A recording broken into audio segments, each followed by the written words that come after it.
विरोधी पक्षाचे खासदार असल्याने आम्हाला सत्ताधाऱ्यांकडून निधी मिळत नाही, त्यामुळे मतदारसंघातील कामं होत नसल्याने ही कारणं सांगून उद्धव ठाकरे सेनेच्या 6 खासदारांनी बंडखोरी केली। हे खासदार शिंदे सेनेत दाखल झाले आहेत, परंतु बंडखोरी करणाऱ्या 6ही खासदारांनी दरवर्षी मिळत असलेला निधी पूर्णपणे खर्चही केलेला नाही, त्यामुळे 6ही खासदार उघडे पडले आहेत।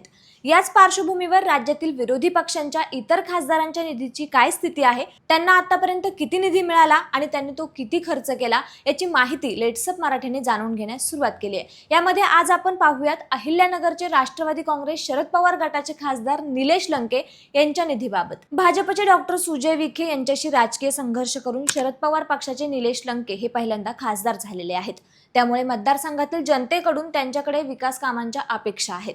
खासदार म्हणून लंके यांचं 3रं वर्ष आहे। या कालावधीत खासदार लंके यांना 14,70,00,000 रुपयांचा निधी मंजूर झालाय।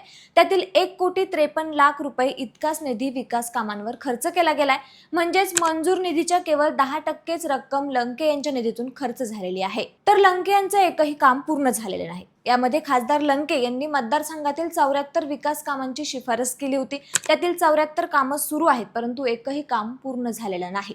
जिल्ह्यात अहिल्यानगर आणि शिर्डी असे 2 लोकसभा मतदारसंघ आहेत।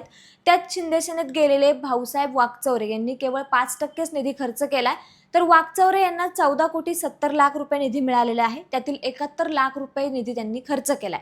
त्यांच्या शिफारशीनुसार 135 कामं मंजूर झालेले आहेत, तर 3च कामं पूर्ण झालेत। त्या तुलनेत लंके यांचा जास्त निधी खर्च झालाय। आता पाहूयात खासदारांना नेमका किती निधी मिळतो। खासदारांना खासदार स्थानिक क्षेत्र विकास योजनेत म्हणजेच MPLADS अंतर्गत निधी दिला जातो। वर्षाला 5 कोटी इतका निधी केंद्र सरकारकडून मिळतो। हा निधी सगळ्याच खासदारांना मिळतो, त्यात विरोधी आणि सत्ताधारी असा भेदभाव केला जात नाही। मतदारसंघातील विकास कामांसाठी निधी उपलब्ध केला जातो। हा निधी थेट खासदाराच्या हातात दिला जात नाही, तर जिल्हाधिकारी कार्यालयामार्फत हा निधी खर्च केला जातो। खासदार आपल्या मतदारसंघातील आवश्यक विकास कामांची शिफारस करतात, त्यानंतर जिल्हाधिकारी त्या कामांची तपासणी करून मंजुरी देतात। संबंधित सरकारी विभाग किंवा स्थानिक स्वराज्य संस्था ही कामं पूर्ण करतात। खर्च आणि कामांचा हिशोब देखील प्रशासनाकडेच ठेवला जातो।